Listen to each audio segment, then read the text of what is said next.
So do you think income inequality is a problem? No, I don't. I think that everybody has the same opportunity to make money, and that's the American way. Income inequality is a problem in the United States. What do you think we should do to solve the problem if you said it was a problem? I don't think you can solve it. The American dream is a concept that suggests that anyone living in the US can achieve success through hard work and determination. But evidence indicates that in recent decades, economic mobility in the US has declined and income inequality has risen.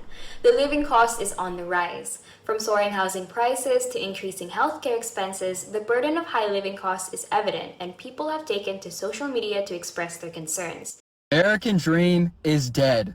It is over. Gone and forgotten.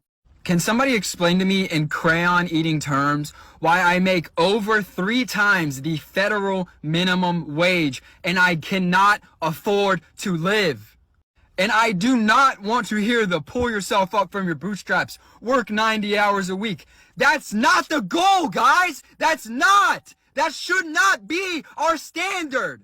I am so tired of people being complacent with this uniparty. Both of them us over. When my parents were my age, they both made less than half of what I make, and they lived alone. I cannot afford to live anywhere alone. A 1-bedroom apartment, $1,800. 2-bedroom apartment, $2,200. Who the can afford that? It is embarrassing to come out and say that it is a struggle to survive right now, but I know so many people are struggling. The cost of living crisis is fueled by a combination of factors, including rising housing costs, stagnant wages, increasing healthcare expenses, and inflation.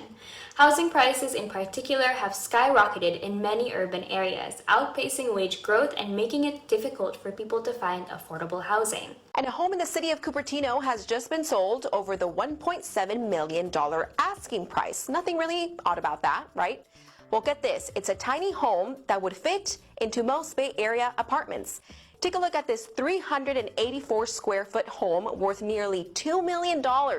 A real estate agent involved in the deal said the home actually received multiple offers, and though she didn't specify how much it sold for, she said it sold for considerably over the asking price. Inflation, the steady rise of prices in goods and services, has also seen a sharp increase in the past 2 years. Those with lower incomes often bear the brunt of these costs, as a larger proportion of their income goes towards basic necessities, leaving little room for savings or investment. But the wealthy are thriving. Tech billionaires' daughter to spend in LA last weekend. I don't remember taking a helicopter, coffee at Alfred's, went out at Chateau Marmont, Uber, went shopping at the Row, tried the Erewhon smoothie. This was lunch, Uber, private session at Forma, this is my dog's therapy. Went to Nobu with friends, Uber, got ice cream, oops, didn't need it, Tesla, and it was honestly kind of cheap. A couple weeks ago, I was telling my boss that I was struggling with money because I don't really make a lot. And she told me that she paid for all of her kids' private school. She's paying for all 3 of her kids to go to college. Her husband is like a lawyer and they live in like $1 million home. And she was telling me how if she didn't have to pay for all of that, she would be like rolling in the dough right now. And I know she meant that in the best of ways, meaning that like, yeah, everybody's struggling right now, but she's paying for her children's college and private school out of pocket when I am $30,000 in debt from college and my parents have an extra $30,000 in college loans because I couldn't take out more than $30,000 to pay for everything. And so it's just not the same.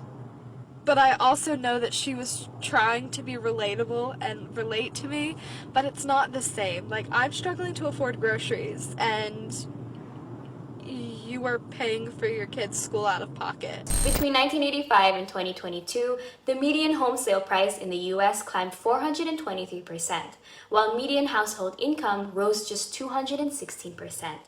In a country that produces enough food to meet everyone's needs almost twice over, more than 44 million struggle to know where their next meal is coming from.